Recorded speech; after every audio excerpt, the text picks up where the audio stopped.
Salam sejahtera, Bapak Ibu, jemaat GCC, simpatisan, dan umat Kristen di seluruh dunia. Bersyukur bahwa saat ini kita bisa bertemu kembali di dalam kasih karunia Tuhan melalui ibadah live streaming yang kami pancarkan melalui Bible Teaching Ministry. Hari ini kita berbicara topik tentang kasih. Kasih tanpa syarat. Sebelum kita masuk dalam firman Tuhan, terlebih dulu kita akan mendengarkan satu lagu yang begitu menginspirasi kita. Kasih Sejati, yang akan dibawakan langsung oleh pencipta lagunya, Bapak Pendeta Jonathan Prawira. Mari kita nikmati lagu ini.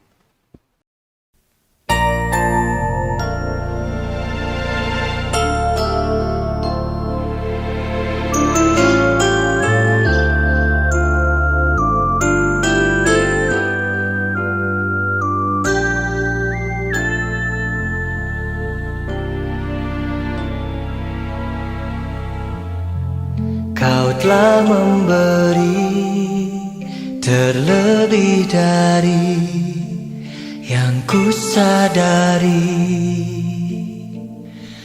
karena ku melihat apa di depan mata, namun Engkau sanggup melihat jauh ke dalam hati. Kau mengajarku satu yang dulu tak ku pahami, bahwa yang terbaik di dalam dunia ini telah sejak lama ku miliki. Kasih yang sejati lahir dari relung hati yang tiada ingin memiliki, namun selalu membagi. Kasih yang sejati tumbuh dari dasar jiwa yang tiada selalu meminta, namun selalu percaya.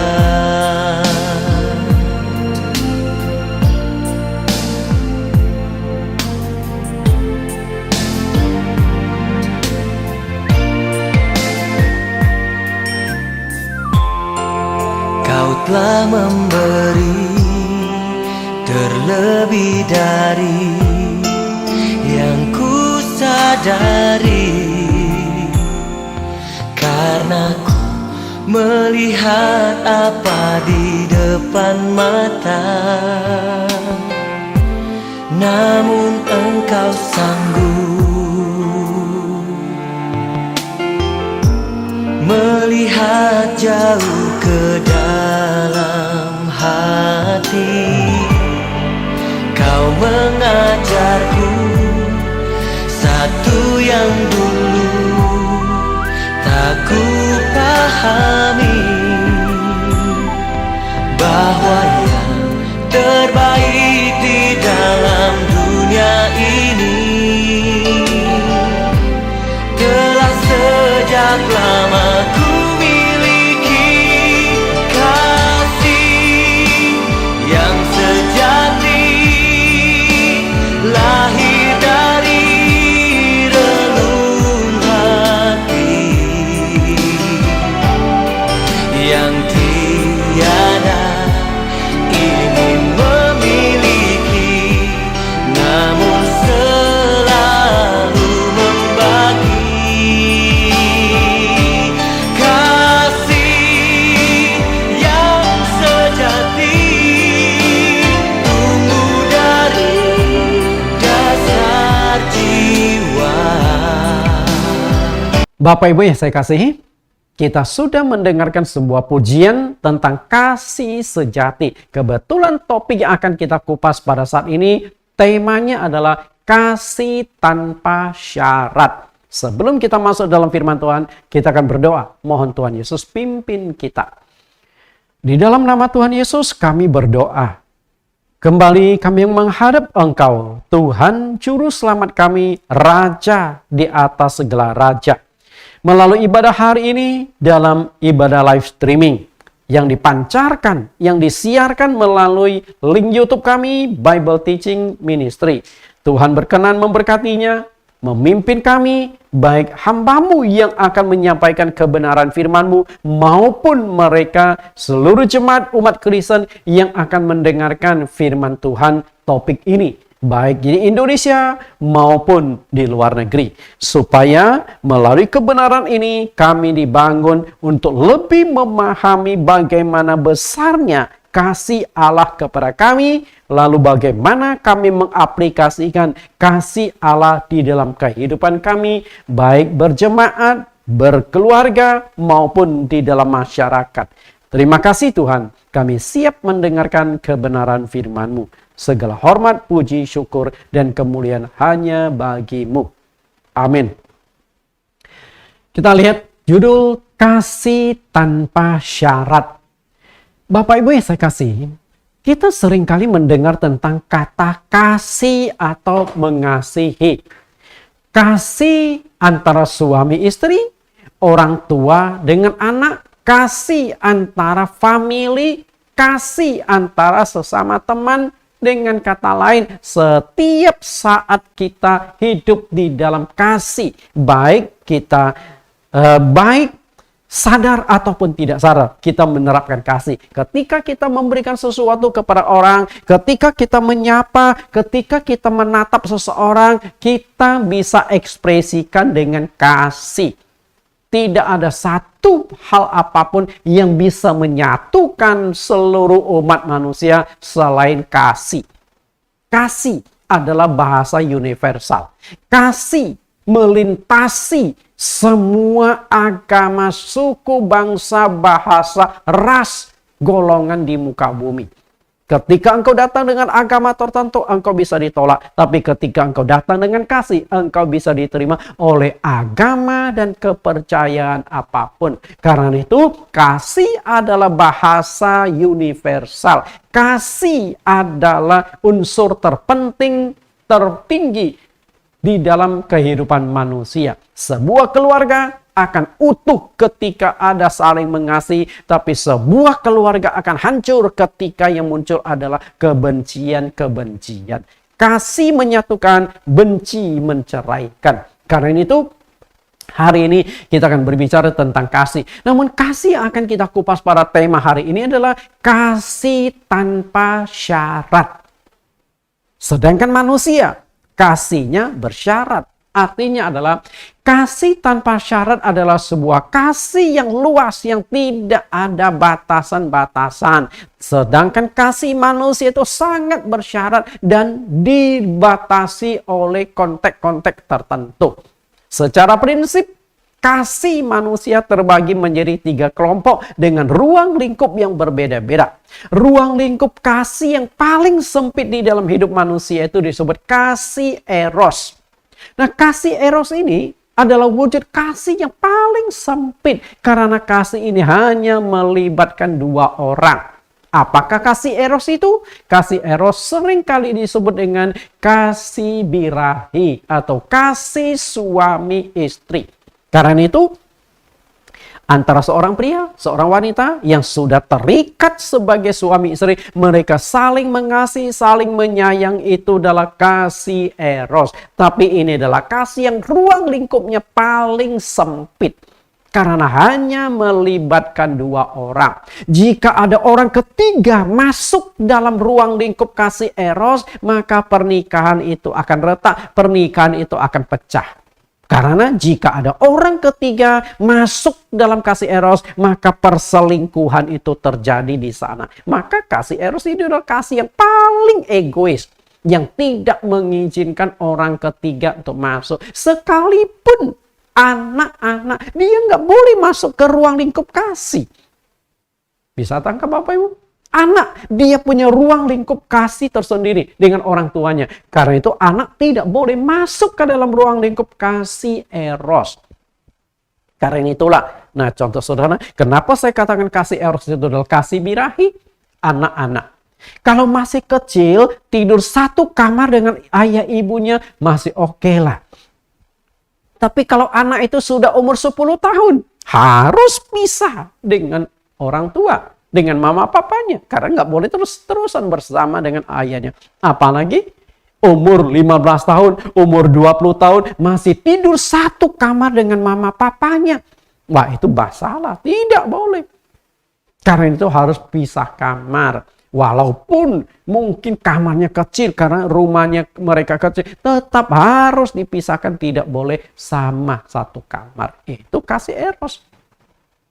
Lalu, kasih yang lebih luas dari kasih eros disebut kasih storge. Nah, di kasih storge ini walaupun lebih luas, tapi tetap ada batasan-batasannya. Kasih storge seringkali disebut dengan kasih karena hubungan darah. Karena hubungan darah, maka di sini anak sudah boleh masuk ke dalam kasih storge.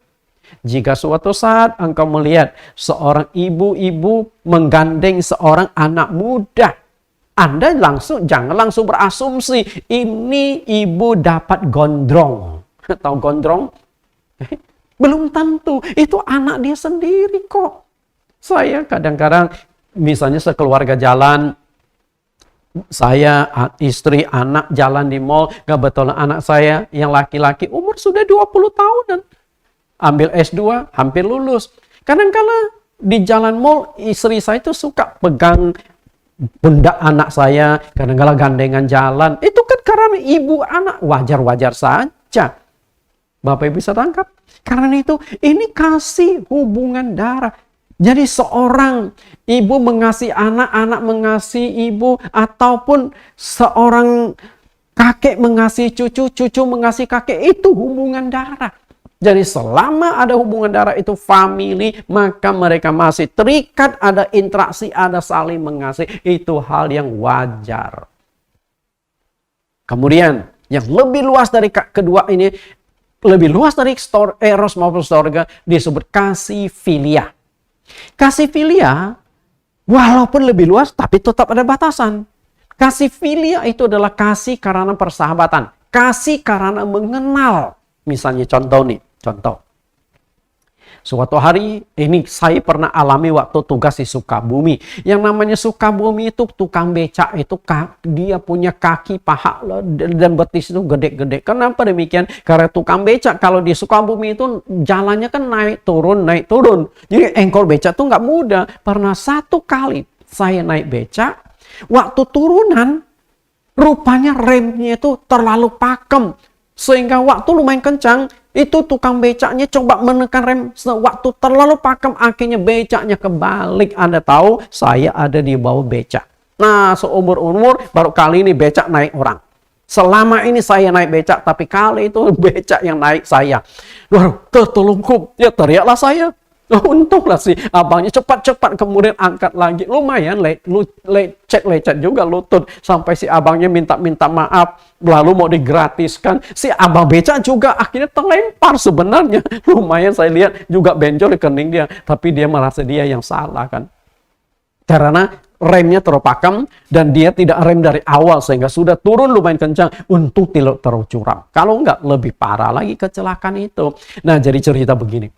Kalau Bapak Ibu melihat seseorang kecelakaan di jalanan dan saat itu Bapak Ibu lewat di depannya, Bapak Ibu tolong apa enggak? Bapak Ibu nolong enggak? Saya yakin Bapak Ibu hanya lewat. Mungkin, aduh kasihan ya itu orang kecelakaan. Tapi Anda tidak menolong. Pertama, Anda tidak kenal. Yang kedua, saat itu mungkin Anda buru-buru ngejar waktu. Sehingga Anda hanya, waduh kasihan ya. Atau Tuhan tolong dia. Paling Anda berdoa saja.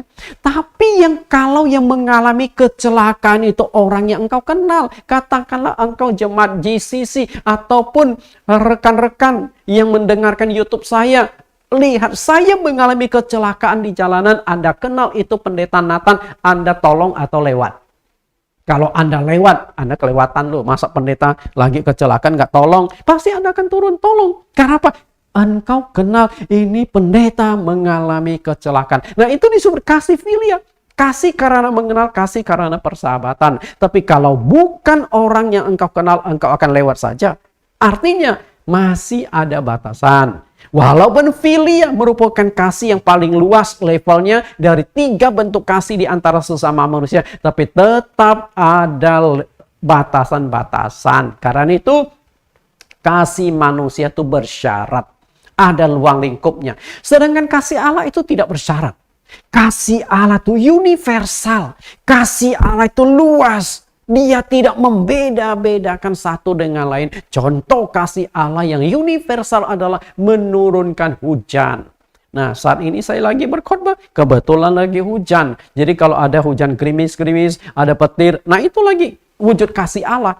Karena memang Allah mengasihi manusia dalam secara netral tanpa membedakan orang baik, orang jahat, percaya Tuhan atau tidak.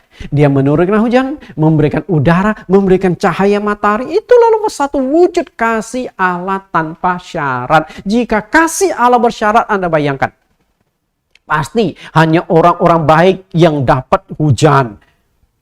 Bayangkan, ini rumah pendeta. Sebelahnya rumah orang ateis. Jadi pendeta waktu hujan, turun air. Sedangkan sebelahnya ateis, kering kerontang. Apakah Tuhan berlaku seperti itu? Kan nggak mungkin. Hujan dibelah 2. Tetap di sini rumah pendeta ada hujan yang turun. Di sebelah pun yang tidak percaya Tuhan, yang ateis bahkan menentang Tuhan, tetap Tuhan curahkan hujan itu. Nah, itulah kasih yang universal. Kita lihat Kisah Rasul 14 ayat 15. Kisah Rasul pasal 14 ayat 15 sampai 17.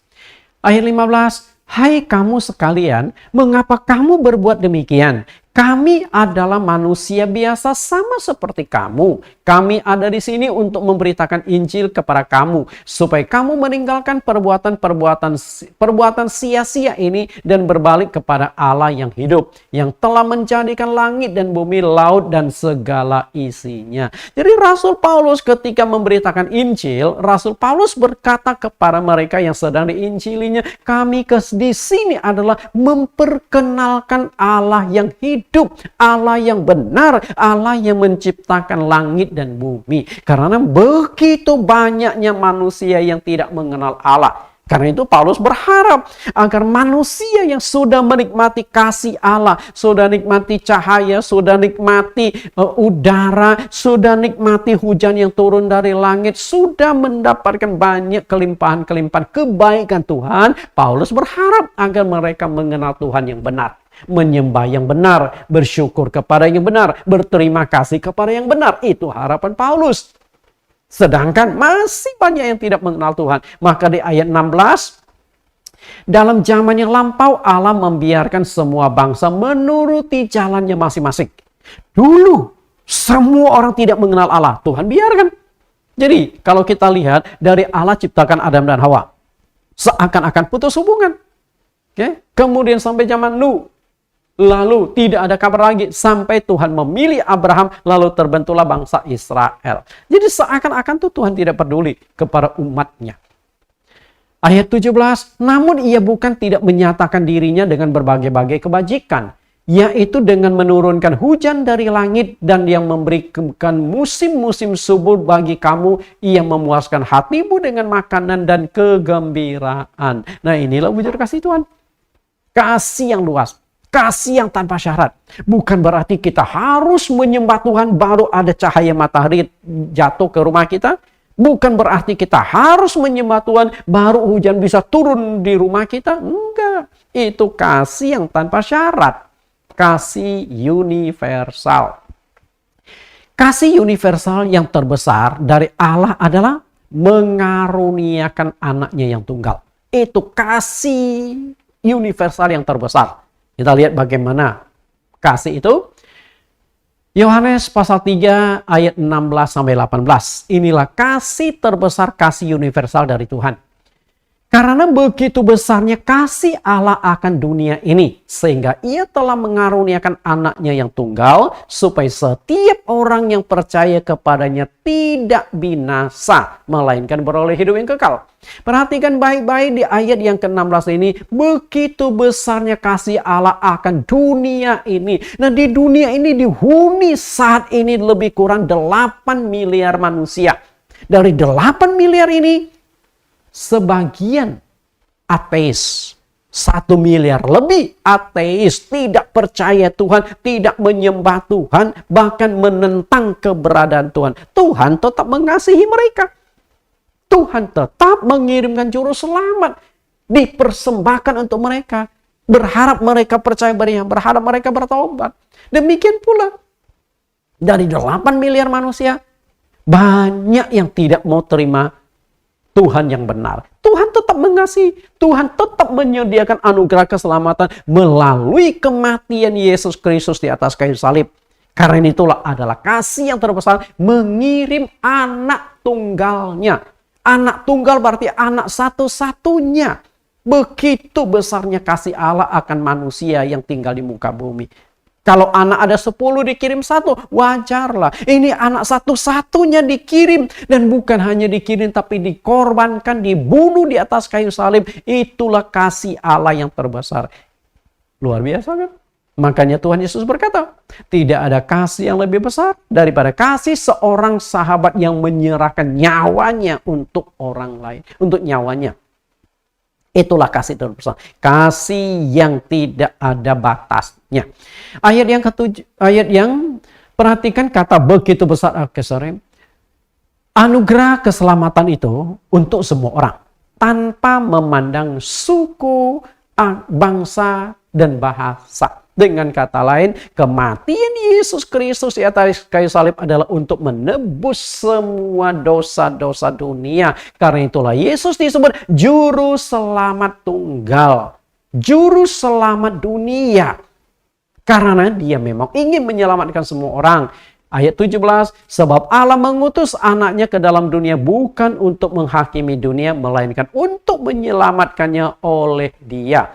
Hanya satu yang kita butuhkan, yang Tuhan harapkan dari manusia. Harapkan bukan berarti tuntut. Kalau Anda nggak mau pun ya silakan, itu pilihan. Pilihannya adalah barang siapa percaya kepadanya, ia tidak akan dihukum. Tetapi barang siapa tidak percaya, ia berada di bawah hukuman, sebab ia tidak percaya dalam nama Anak Tunggal Allah. Jadi, yang Tuhan harapkan adalah percayalah kepada Yesus Kristus sebagai Tuhan dan Juru Selamat. Nggak usah bayar, gratis. Itulah kasih Allah. Alkitab yang begitu tebal, sebenarnya intisarinya juga hanya dari satu kata, kasih. Oke? Alkitab yang begitu besar hanya ada satu intisari, kasih. K-A-S-I-H. 5 huruf saja. Nah, tinggal kasih Allah, kasih manusia, kasih. Semua mengacu pada kasih. Dan kasih Allah itu dilukiskan dalam 2 lempengan batu yang kita kenal dengan istilah 10 hukum Allah. Dengan kata lain, Alkitab orang Kristen dari perjanjian lama sampai perjanjian baru yang begitu tebal, yang penulisnya lebih dari 40 orang, sebenarnya intisarinya itu penguraian, pengembangan dari isi 10 hukum Allah. Dan 10 hukum Allah itu bukan ditulis oleh manusia, tapi ditulis oleh jari Allah sendiri di atas 2 lempengan batu. Tuhan dengan jarinya mengukir 10 hukumnya di atas 2 lempengan batu. Karena itu, dari 10 hukum Allah itu, hukum yang pertama sampai hukum yang keempat, kemungkinan itu dalam 1 lempengan batu.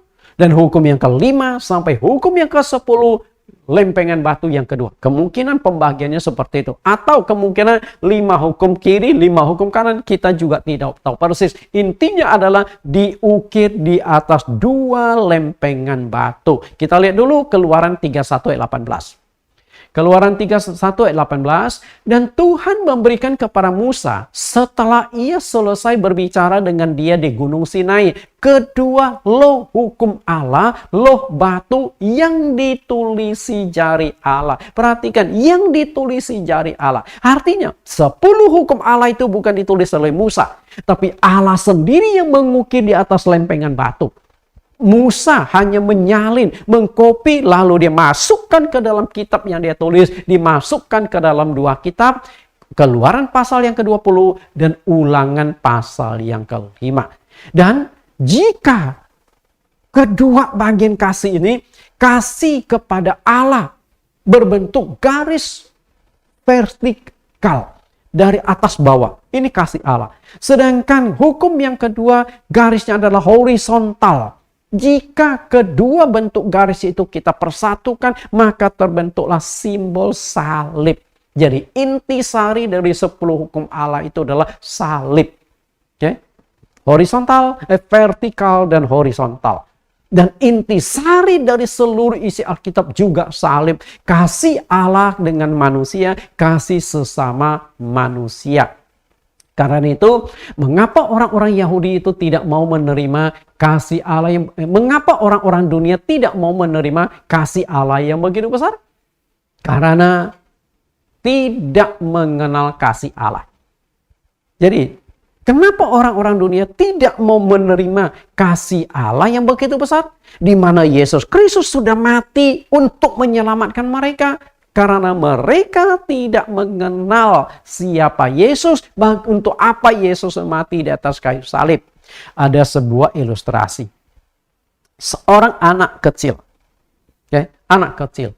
Suatu ketika dia pulang dari sekolah, nangis-nangis, dan bersungut-sungut kepada ibunya. Selama ini memang tidak ada masalah. Tapi kali itu dia pulang bersungut-sungut, marah-marah, kesal kepada ibunya. Ibunya coba dekati, dia menghindar. Sampai beberapa hari ibunya coba korek, ada apa sih anak ini? Anak itu tetap menghindar. Sampai suatu saat setelah ibunya coba dekati lagi, akhirnya dia dari jarak jauh melihat ibunya dengan tatapan yang aneh. Dia berkata, mulai saat itu dia nggak panggil ibu. Kenapa sih mukamu jelek gitu? Ceritanya rupanya di sekolah itu anak perempuan kecil ini diejek oleh teman-temannya. Ibumu monster. Ibumu orang yang paling jelek di dunia. Ejekan temannya itu memang fakta.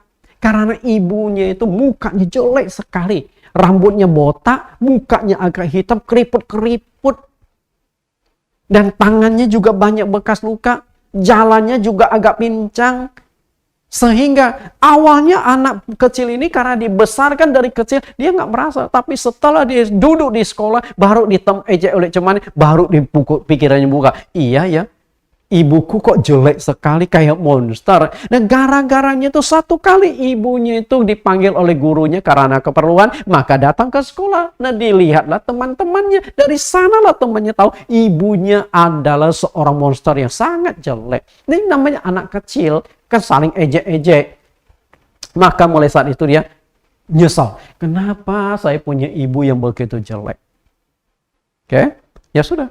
Sampai suatu saat anak ini semakin jauh, semakin mengurung diri, semakin menghindar dari ibunya, bahkan seringkali mulai bersikap menolak dan kasar kepada ibunya. Ibunya awalnya juga tidak tahu. Nah belakangan baru dia tahu, ternyata setelah dicari informasi di sekolah, si anak ini sering diejek oleh teman-temannya, ibumu monster yang sangat jelek. Nah, gimana ceritanya? Sampai suatu hari, ketika anak itu sedang bermain di kamarnya seorang diri, lalu buka album bolak-balik, dia menemukan selembar foto ada seorang wanita cantik sekali. Dan uniknya, di bawah foto ini tertulis sebuah nama dari wanita yang paling jelek ini. Dia penasaran. kok namanya bisa sama? Yang ini jeleknya minta ampun, sedangkan ini fotonya cantik sekali. Akhirnya dia penasaran, dia ambil foto itu keluar dari album, dia dekati wanita itu. Aku mau tanya, ini foto siapa? Nah, wanita jelek ini setelah melihat foto itu, dia nggak mau ladeni anak kecil. Dia tahu, anak ini mau korek, mau tahu ini siapa sebenarnya. Lalu kenapa mukanya begitu jelek? Akhirnya setelah tanya 2 kali, ibu ini tetap tidak mau mau menjawab. Sampai anak ini kesal kembali ke kamar. Setelah beberapa hari penasaran lagi. Dia tanya lagi bawa foto. Aku mau tanya, tolong dijawab. Ini siapa? Kenapa nama ini perempuan sama dengan nama kamu? Bukan panggil ibu lagi. Mulai kasar ini anak kecil. Ya karena mungkin kecewa, sedih, tidak bisa terima ibunya yang begitu jelek. Nah akhirnya ibunya, kamu mau dengar cerita? Siapa perempuan itu? Ya. Kemudian kamu duduk, dengarkan baik-baik. Nah mulailah ibunya cerita. Beberapa tahun yang lalu. Kebetulan anak ini waktu lahir bapaknya sudah nggak ada karena mengalami kecelakaan. Dia berkata, suatu hari ada sebuah rumah dan di rumah itu tinggal seorang wanita dan seorang bayi yang masih kecil. Mereka hidupnya sederhana.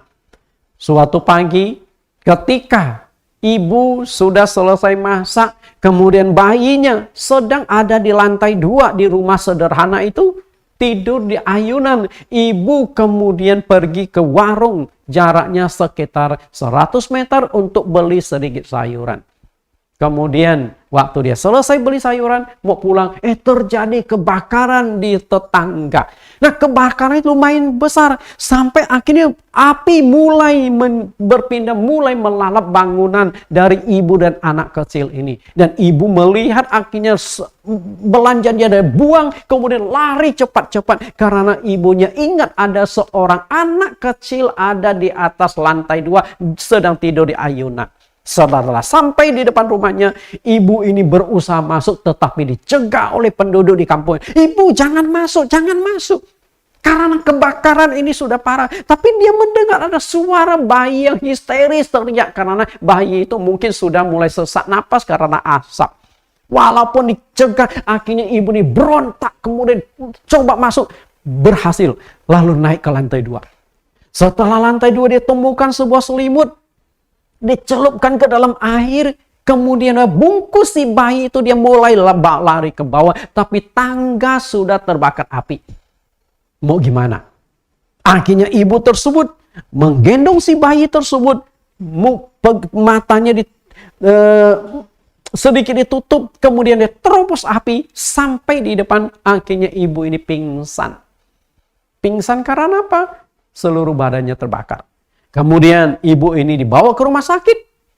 Setelah sampai rumah sakit, seluruh badan itu perihnya minta ampun.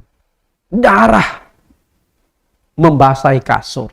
Kulitnya sudah terbakar semua. Dan saat itu di dalam keputusasaan dia berpikir, untuk apa lagi saya hidup? Apalagi dokter yang nangani berkata, ibu, untung ibu masih bisa selamat. Tapi maaf ya bu, kami hanya bisa semaksimal mungkin untuk obati ibu. Tapi ibu mungkin akan cacat seumur hidup. Maka dari sanalah kemudian dia mulai berpikir, wah untuk apa lagi saya hidup? Bahkan kepalanya juga terbakar, bahkan otaknya juga sempat panas karena api. Jadi bisa hidup tuh boleh dikatakan masih untung. Nah saat itu dia berpikir, kondisi demikian untuk apa lagi dia hidup? Ketika dia berpikir sudah tidak mau hidup lagi, tiba-tiba dia mendengar suara tangisan seorang bayi kecil. Baru dia sadar, oh aku tidak boleh mati dulu. Karena masih ada seorang bayi, anak kesayanganku yang perlu aku hidupi. Akhirnya mulailah saat itu dia berjuang. Sampai beberapa bulan keluar dari rumah sakit, tapi sudah cacat. Nah setelah selesai cerita, anak kecil ini bertanya, perempuan itu siapa? Kemudian yang kamu lihat di foto itulah perempuan itu. Kemudian anak itu lihat foto, lalu melihat wanita ini. Lihat foto, kok beda sekali. Jadi Ini foto engkau. Iya, itu foto waktu masih kecil. Itu adalah foto waktu engkau masih bayi. Itulah foto mama. Akhirnya setelah putri kecilnya itu mendengar cerita, dia langsung peluk kaki wanita paling jelek ini. Dia tidak menyangka. Demi menyelamatkan dirinya dari kebakaran, dia rela mengorbankan dirinya, ibu ini. Sehingga ibu ini cacat. Nah, mulai saat itulah si anak putrinya yang kecil ini bukan benci lagi, bukan menyesal punya ibu demikian, tapi dia sangat bangga dengan ibunya yang sudah mempertaruhkan nyawanya untuk menyelamatkan dia di atas lantai 2 di ayunan beberapa tahun yang lampau. Sehingga ketika dia besok ke sekolah, temannya ejak, ibumu adalah orang yang paling jelek di dunia. Dia berkata apa? Sorry, ibuku orang yang paling hebat, paling agung di dunia. Nah, si anak ini mulai cerita, kenapa wanita ini bisa buruk rupa. Nah, setelah teman-temannya dengar cerita, mereka juga baru sadar, oh begitu ceritanya. Nah, mulai saat itu temannya nggak mengejek lagi, malah kagum dengan ibunya. Kadang-kadang teman-temannya membayangkan, seandainya aku yang tidur di ayunan itu, kira-kira ibuku mau nggak terobos api menyelamatkan aku. Akhirnya mereka berpikir, dari sanalah teman-temannya kemudian kagum juga sama wanita paling buruk rupa ini. Nah, dari sini kita lihat sebuah cerita mengenal. Jadi mengenal itu penting.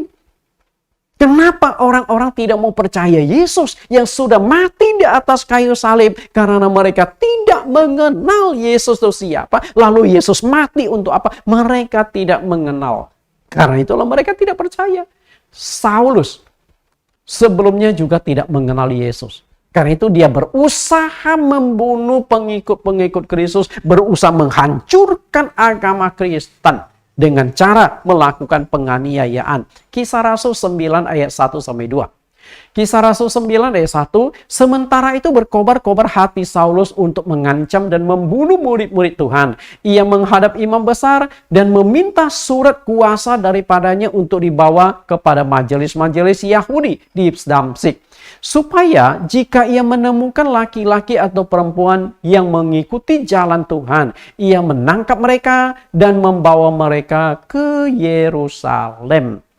Bapak Ibu perhatikan bagaimana bengisnya Saulus menganiaya orang-orang Kristen, membunuh murid-murid Tuhan, berkobar-kobar, artinya itu menyala-nyala emosi, begitu bencinya dia.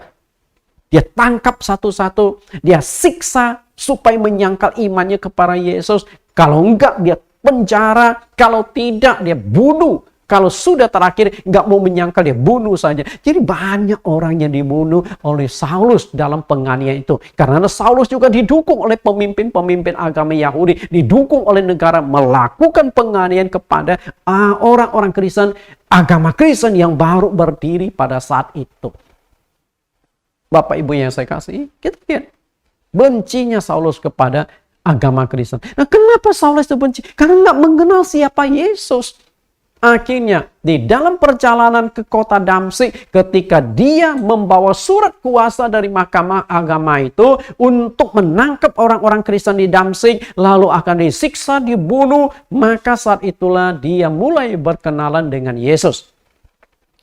Kisah Rasul 9:3, dalam perjalanan ke Damsyik, ketika ia sudah dekat kota itu, tiba-tiba cahaya memancar dari langit mengelilingi dia.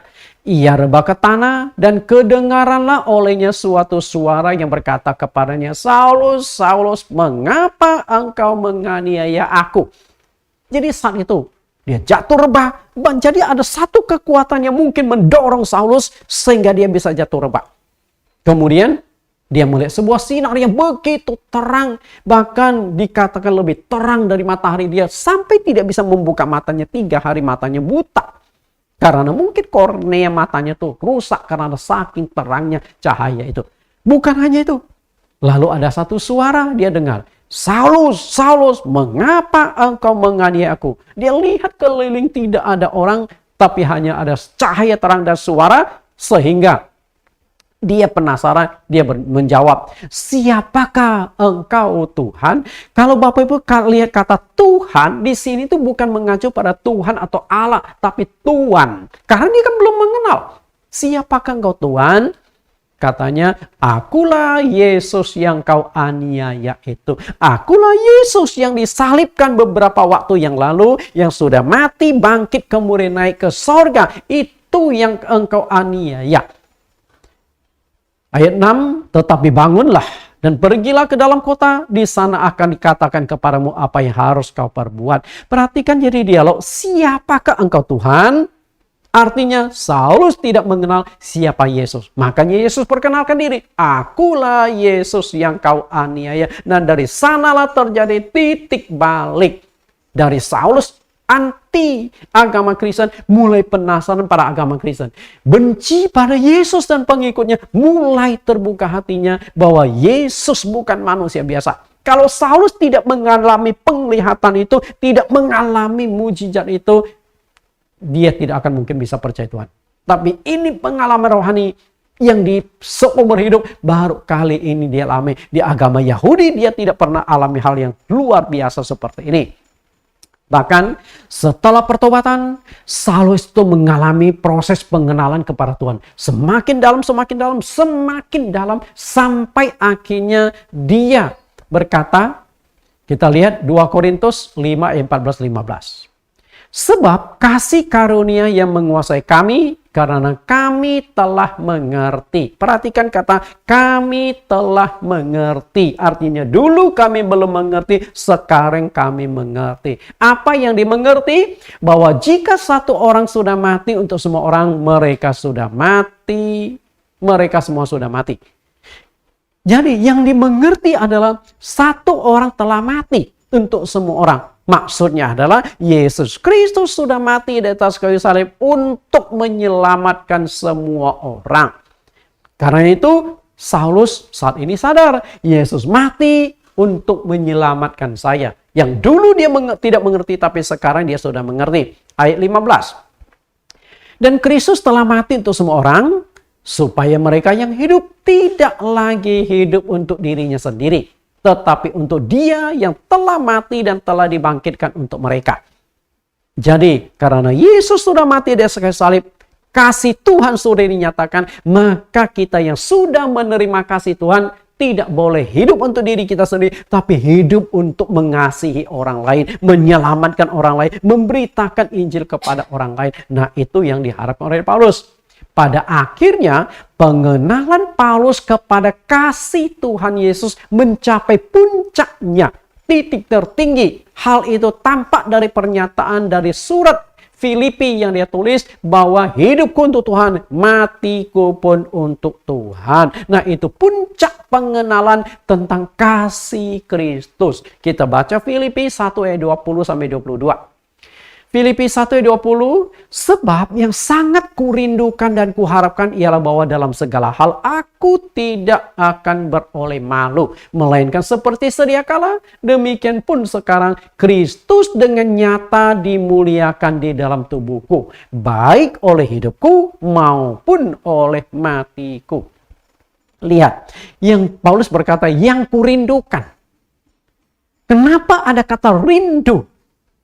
Rindu dan cinta kasih itu menyatu. Tidak bisa dipisahkan. Ketika engkau mengasihi seseorang, maka di sanalah akan timbul kerinduan. Karena engkau tidak bersama dengan dia. Sehingga Saulus berkata, aku sangat rindu. Bahkan aku berharap bisa memuliakan Tuhan, baik hidupku maupun matiku. Lalu ayat 21, karena bagiku hidup adalah Kristus dan mati adalah keuntungan. Perhatikan kata bagiku, hidup ini adalah untuk Kristus. Orang yang sudah benar-benar mengenal kasih Tuhan adalah seperti itu. Hidupnya hanya untuk Tuhan. Waktunya untuk Tuhan. Kekayaannya untuk Tuhan. Kesehatannya untuk Tuhan. Waktunya untuk Tuhan. Semua hidupnya potensinya untuk kemuliaan Tuhan. Artinya tidak ada lagi hidup untuk dirinya sendiri. Tidak mudah. Sangat tidak mudah untuk mencapai level seperti ini. Karena itu di ayat 22. Tetapi jika aku harus hidup di dunia, itu berarti bagiku bekerja memberi buah. Jadi mana yang harus kupilih? Aku tidak tahu. Saulus berkata, kalau saat ini aku masih hidup, Berarti aku masih punya tugas, aku harus bekerja memberikan buah. Artinya selama kita masih hidup, kita harus melayani pekerjaan Tuhan. Jadi hidup kita untuk Tuhan. Tapi faktanya adalah berapa persen hidup kita untuk Tuhan? Saya katakan 10% saja Anda bisa berikan, itu sudah luar biasa. Betul? Kekayaan, persembahan 10%. Waktu, persembahan per 10%. Artinya adalah 24 jam sehari, 2,4 jam itu untuk Tuhan. Anda harus pakai untuk berdoa, menyembah, memuji Dia, baca Alkitab, melayani Dia. 2,4 jam. Hanya 10% dalam hidup kita. Ketika 10% saja engkau bisa persembahkan untuk Tuhan, wah, luar biasa. Dan luar biasa. Misalnya orang Kristen di Indonesia, kalau dia bisa menyumbangkan 10% kekayaannya, 10% waktunya, 10% tenaganya, 10% potensi dia, saya katakan Indonesia sudah dimenangkan. Karena jika waktu kita 24 jam, kita punya 2,4 jam untuk Tuhan, kita bisa memberitakan Injil. Bisa ikut pengajaran Alkitab, dilatih supaya siap memberitakan Injil. Bukankah akan dimenangkan banyak orang? Tapi faktanya agama Kristen tetap begitu-begitu saja. Karena hidup kita masih untuk diri kita sendiri, bukan untuk Tuhan. Berarti pengenalan kita kepada Tuhan, pengenalan kita akan kasih Tuhan itu masih sangat dangkal. Hari ini bagaimana dengan kita? Apakah kita benar-benar sudah mengenal kasih Tuhan sama seperti Rasul Paulus? Bukan mudah untuk mengenal kasih Tuhan. Bukan jaminan bahwa engkau 5 tahun, 10 tahun, 15 tahun, 20 tahun engkau sudah mengenal kasih Tuhan. Bahkan engkau yang aktif ke gereja, belum tentu engkau mengenal kasih Tuhan. Karena saya menemukan banyak umat Kristen aktif ke gereja, tapi tidak pernah ambil bagian dalam pelayanan. Aktif ke gereja, tapi pelitnya minta ampun, tidak pernah memberikan persembahan untuk Tuhan. Banyak saya lihat jemaat. Karena kan misalnya persembahan. Dari ratusan jemaat yang ikut memberikan persembahan berapa orang kan ketahuan. Ketika engkau pelit sama Tuhan, itu kan artinya engkau tidak mengasihi Tuhan. Kasih itu pengorbanan. Semakin besar engkau mengasihi Tuhan, semakin engkau berani berkorban untuk Tuhan. Jadi bukan jaminan seorang Kristen sekian tahun, 5 tahun, 10 tahun, 15 tahun sudah mengenal kasih Tuhan. Ada sebuah cerita. Sepasang suami istri. Mereka sudah hidup sebagai suami istri 25 tahun. Dan 1 bulan lagi mereka akan memasuki ulang tahun pernikahan yang ke-25 tahun. Dengan kata lain, kawin perak. Anak mereka juga sudah hampir lulus kuliah. Secara ekonomi mereka juga mampu. Nah, akhirnya sang suami ingin merayakan bersama dengan istrinya kecil-kecilan perayaan ulang tahun pernikahan perak. Apa yang dia lakukan? Dia mulai berpikir, ini 1 bulan sebelumnya. Saya ingin berikan sebuah hadiah istimewa untuk istriku yang sudah menemani aku dalam suka duka dari aku. Belum apa-apa sampai sekarang aku lumayan sukses. Tapi hadiah apa? Dia mulai berpikir, kalau aku belikan sepatu, sepatunya sudah 4 lemari. Belikan baju, bajunya sudah 5 lemari. Belikan anting-anting, antingnya sudah banyak. Belikan emas, juga dia juga banyak emas simpanan. Jadi karena ini keluarga lumayan berhasil Bapak Ibu. Karena itu dia berpikir, belikan ini, belikan itu, semuanya sudah dimiliki oleh istrinya. Akhirnya di dalam kebingungan, 2 minggu sudah lewat, dia belum temukan apa hadiah istimewa untuk istrinya. Kemudian akhirnya dia berpikir, kalau gitu aku ingin belikan makanan istimewa untuk istriku. Setelah dia berpikir, makanan apa ya? Siomay, bakso, bakmi. Setelah berpikir agak lama, sementara waktu berlalu, tinggal 1 minggu, akhirnya dia berpikir, rasanya istriku doyan makan kepala ikan. Apalagi kepala ikan kakap dari restoran Padang. Karena dulu waktu mereka menikah, mereka tuh masih miskin. Nah, akhirnya mereka bekerja, suami istrinya banting tulang, sampai saat ini mereka menjadi orang yang cukup berhasil. Karena itulah dia berpikir dulu waktu mereka masih miskin, lalu setelah waktu punya anak, dia melihat istrinya tuh suka makan kepala ikan. Pernah dia tanya ke istrinya, "Mami, itu kan tidak ada tulangnya, udah makan dagingnya." Kemudian istrinya berkata, "Enggak, saya doyan kepala ikan." Ya akhirnya mulailah dia pikir kepala ikan adalah makanan kesukaan istrinya. Akhirnya di hari ulang tahun pernikahannya, dia pergi ke restoran Padang. Pagi-pagi dia sudah pergi ke restoran Padang. Dia cari restoran Padang mana yang paling enak. Setelah dia masuk, dia tanya, "Pak, ada jual kepala ikan nggak?" "Oh, ada, Pak. Kepala ikan kakap." "Oh, tolong bungkus. Kuahnya banyakan ya." Ya udah, setelah bungkus. Nah, setelah bungkus kuah dengan kepala ikan dipisah, kemudian dia bawa kepala ikan kakap itu di satu tempat untuk bungkus kado-kado. Nah, minta dibungkuskan. Lalu dia ingin buat kejutan untuk istrinya, dibungkus dalam dus pertama, lalu dimasukkan ke dalam dus yang kedua ukuran lebih besar. Setelah itu dimasukkan ke dus yang ketiga ukuran lebih besar sampai 5 lapis. Nah, di lapisan teratas dia tulis, "Teruntuk istriku tercinta yang sudah mendampingi aku 25 tahun hidup dalam suka dan duka." Woi, kalimatnya luar biasa ya. Ya sudah. Nah, waktu sampai di rumah, ketika anak-anaknya ada yang sudah pada keluar rumah sekolah, dan hari itu dia sengaja tidak bekerja, ingin menikmati kebersamaan sama istrinya. Waktu duduk di meja, sang suami awalnya tidak menunjukkan ada kado, dia taruh di bawah meja. Lalu ngobrol dengan istrinya, cerita nostalgia, senang keduanya. Bagaimana mereka berjuang, melewati suka dan duka sampai mereka hari ini bisa nikmati. Anak juga sudah mulai bertumbuh besar. Kemudian suaminya berkata, "Terima kasih Mami, engkau sudah temanin aku 25 tahun. Lalu dari meja dikeluarkanlah hadiah lumayan besar itu kotak. "Mami, ini ada ada hadiah istimewa."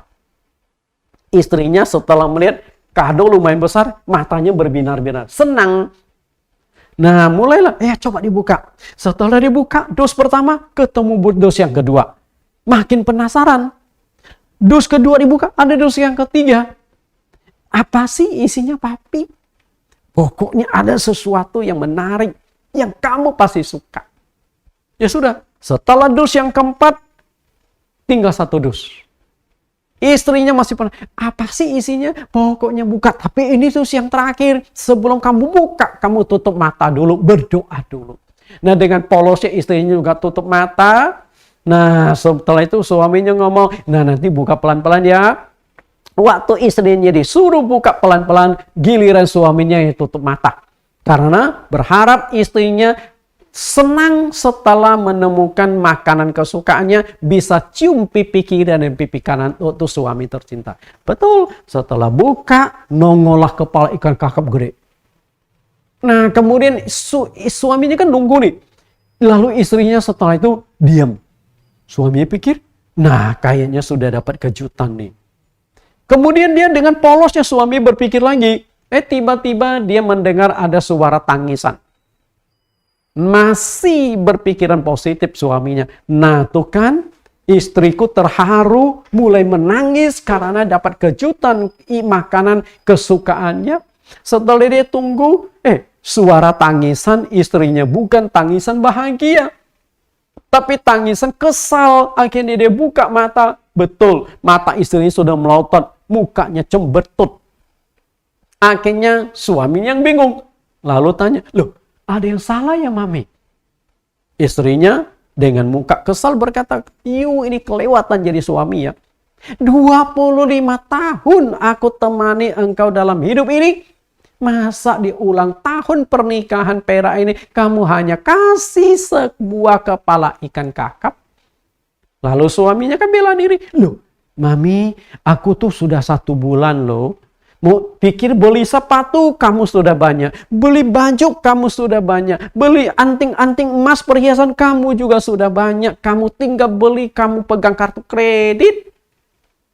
Lalu aku mulai berpikir makanan kesukaanmu. Aku juga lama berpikir dan akhirnya aku sampai kesimpulan saya suka melihat Mami suka makan kepala ikan. Karena itu aku beli kepala ikan kesukaan Mami. Salahnya di mana? Akhirnya istrinya ngomong, kamu tahu nggak? Aku tuh sebenarnya nggak suka kepala ikan. Ini mana ada dagingnya? Jangankan aku kasih kucing saja, kucing akan geleng kepala. Apa sih yang bisa dinikmati dari kepala ikan? Nah, suaminya bingung. Loh, bukannya mami pernah ngomong beberapa kali, aku tanya, kok mami makan kepala ikan? Itu karena aku terpaksa. Lama-lama ya memang jadi kebiasaan. Aku tuh tidak suka kepala ikan. Daging ikan aku ambil, aku hilangkan tulangnya, aku kasih kamu, kasih anak-anak karena aku sayang kamu dan anak-anak. Jadi aku dapat bagian tulangnya, bagian kepalanya. Suaminya yang kaget. Selama ini 25 tahun dia pikir istrinya doyan kepala ikan. Ternyata tidak. Dia hanya mengambil dagingnya, dikasih dia dan anaknya. Karena dia mengasihi dan menyayang suami dan anak-anak. Suaminya kaget. Tapi mau gimana lagi? Kebetulan suaminya seorang pengacara. Nah, kan tahu sendiri kan, yang namanya pengacara kan banyak akal. Akhirnya suaminya ngomong, aduh mami, you tahu nggak? Gua tuh paling doyan kepala ikan. Tapi karena mami suka kepala ikan, aku yang ngalah. Jadi waktu mami makan kepala ikan, sebenarnya aku juga kepingin makan kepala ikan. Tapi aku sayang mama, aku rela mama yang makan kepala ikan. Nah, istrinya setelah mendengar itu, kaget juga. Loh, ternyata suamiku yang doyan kepala ikan, bukan aku. Nah, akhirnya istrinya mulai terharu karena merasa suaminya perhatian, suaminya sayang, rela makanan kesukaannya tidak dia makan tapi kasih dia. Padahal suaminya itu sebenarnya nggak doyan kepala ikan, cuman menutupi kondisi. Artinya apa? Istrinya juga nggak tahu bahwa suaminya kadang-kala punya trik-trik. Berbohong nggak? Nah, relatif. Kan ada berbohong kebaikannya. Tapi ini kita lihat. Akhirnya istrinya sadar suaminya sayang. Akhirnya berpelukanlah berdua. Dari cerita ini. 25 tahun suami istri belum tentu saling mengenal. Karena itu bukan jaminan engkau yang sudah sekian tahun percaya Tuhan Yesus, aktif ke gereja mengenal kasih Tuhan. Bukan jaminan. Kita lihat. Tuhan Yesus pernah merangkum seluruh isi perintah dalam kitab suci dalam satu kata, yaitu kasih. Yang dibagi menjadi dua bagian, mengasihi Allah dan mengasihi manusia. Apakah kita benar-benar mengenal kasih Tuhan? Kita lihat Matius 22 ayat 36. Guru, hukum manakah yang terutama dalam hukum Taurat? Jawab Yesus kepadanya, kasihilah Tuhan Allahmu dengan segenap hatimu dan dengan segenap jiwamu dan dengan segenap akal budimu. Itulah hukum yang terutama dan yang pertama. Dan hukum yang kedua yang sama dengan itu ialah kasihilah sesamamu manusia seperti dirimu sendiri. Pada kedua hukum inilah tergantung seluruh hukum Taurat dan kitab para nabi. Bapak Ibu perhatikan, Tuhan Yesus merangkum seluruh kitab suci yang begitu tebal hanya dua intisari, mengasihi Allah dan mengasihi sesama manusia seperti 10 hukum Allah tadi. Jadi kalau kita mau simbolkan lagi, mengasihi Allah garis vertikal, mengasihi sesama manusia horizontal, itulah wujud kasih Kristus di atas kayu salib. Kasih yang tanpa pamrih, kasih yang tanpa syarat. Karena itulah berapa persen Anda memahami kasih Tuhan yang tidak bersyarat akan berimbas pada berapa persen Anda mengasihi Allah dan sesama manusia. Semakin besar persentase pengenalan pemahaman kita terhadap kasih Tuhan, semakin besar kasih kita kepada Tuhan dan sesama. Kalau engkau sedikit mengenal kasih Tuhan, engkau akan sedikit mempraktekkan kasih kepada Tuhan dan sesama. Kasih dari orang Kristen seharusnya melebihi orang-orang dunia. Nah, apa perbedaan kasih Kristen dengan kasih dunia? Di mana perbedaannya? Kita lihat perbedaannya di Matius. Matius pasal 5 ayat 43. Ini adalah kasih dunia. Matius 5 ayat 43. Kamu telah mendengar firman, kasihilah sesamamu manusia dan bencilah musuhmu. Itu kasih dunia.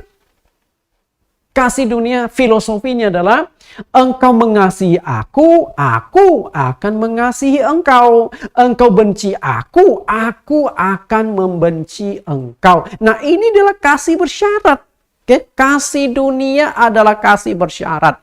Tidak mungkin engkau bisa mengasihi orang yang membenci engkau, yang menyakiti engkau. Ini kasih bersyarat. Dan berapa banyak umat Kristen masih terjebak pada kasih bersyarat. Kenapa ada konflik suami istri sampai pecah, sampai bercerai? Karena kasih bersyarat. Okay? Aku akan mengasihi engkau kalau engkau mengasihiku. Tapi kalau engkau benci aku, engkau melukai aku juga akan balas melukai. Itu kasih bersyarat. Jadi di dalam hidup kita ini masih terjebak kasih bersyarat. Padahal Tuhan mengasihi kita tanpa syarat. Kasih Kristen itu harus melampaui kasih dunia. Bahkan harus terbalik dari kasih dunia. Di mana kasih terbaliknya? Kita lanjutkan. Matius 5 ayat 44. Tetapi aku berkata kepadamu, kasihilah musuhmu dan berdoalah bagi mereka yang menganiaya kamu. Terbalik nggak? Kalau dunia, engkau mengasihi, aku mengasihi engkau. Engkau benci aku akan benci engkau. Tapi Tuhan berkata, kasihilah musuhmu dan berdoalah bagi yang menganiaya kamu. Wah, saya katakan luar biasa dahsyat. Dan untuk praktekannya tidak mudah. Kecuali kalau kita sudah mematikan diri, mematikan ego, mematikan keinginan kita, baru kita sanggup mengasihi musuh. Karena itu kalau suami istri berantem, anggap saja musuh. Suamimu, istrimu adalah musuh. Ya? Anggap saja musuh. Dan engkau harus kasih. Itu nggak mudah Bapak Ibu. Lihat ayat 45. Karena dengan demikian kamu menjadi anak-anak Bapamu yang di sorga, yang menerbitkan matahari bagi orang yang jahat dan yang baik, dan menurunkan hujan bagi orang yang benar dan yang tidak benar. Ayat 46, apabila kamu mengasihi orang yang mengasihi kamu, apakah upahmu? Bukankah pemungut cukai juga berbuat demikian? Jadi sebenarnya orang Kristen itu banyak level pemungut cukai. Okay? Kasih pemungut cukai. Engkau mengasihi orang yang mengasihi engkau, pemungut cukai.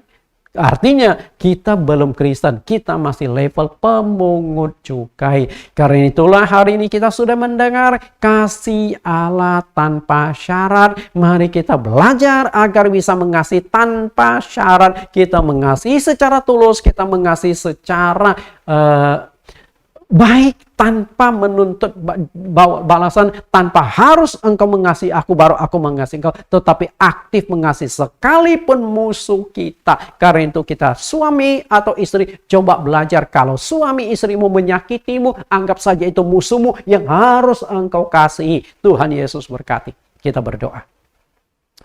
Di dalam nama Tuhan Yesus kami berdoa, Tuhan, terima kasih hari ini kami belajar satu topik yang menarik.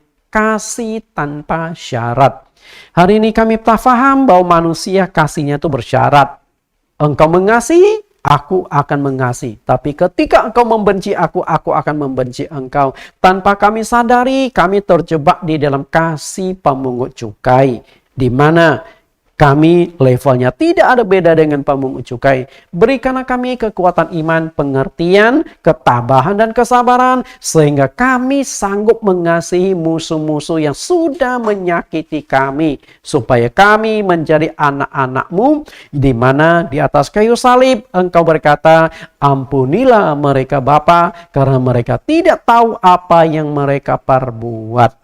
Terima kasih Tuhan, kami sadar untuk mempraktekkan kebenaran satu ini tidaklah mudah. Karena itu berikanlah kekuatan kepada kami oleh kuasa Roh Kudus, supaya kami bisa saling mengasihi, bahkan mengasihi musuh-musuh yang membenci, menyakiti kami. Terima kasih Tuhan, kami telah berdoa, segala puji syukur, hormat, dan kemuliaan hanya bagi-Mu. Amin. Kita akan dengarkan satu pujian, Mas kasih masih ada. Dan sampai bertemu di lain kesempatan.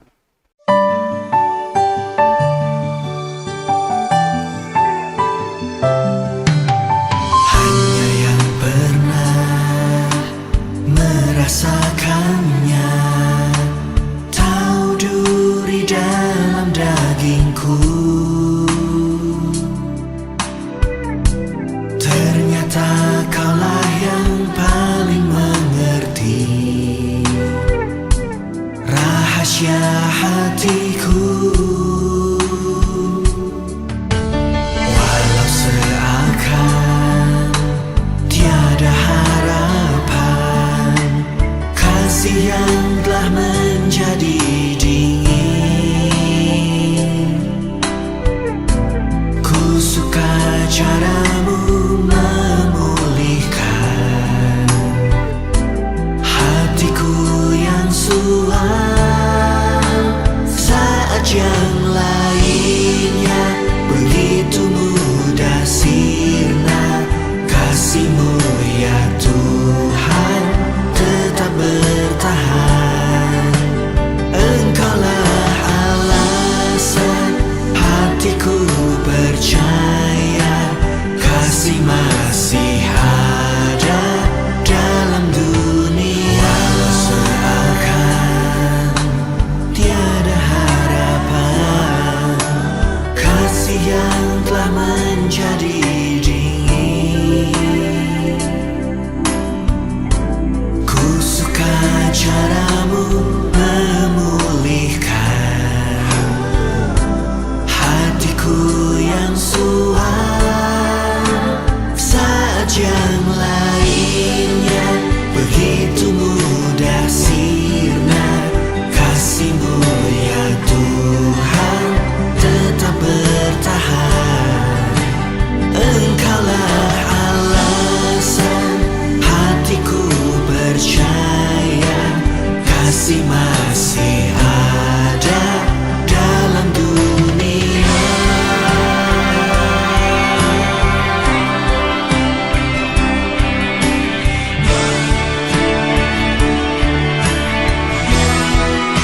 Saat yang lainnya begitu mudah sirna, kasih-Mu ya Tuhan tetap bertahan.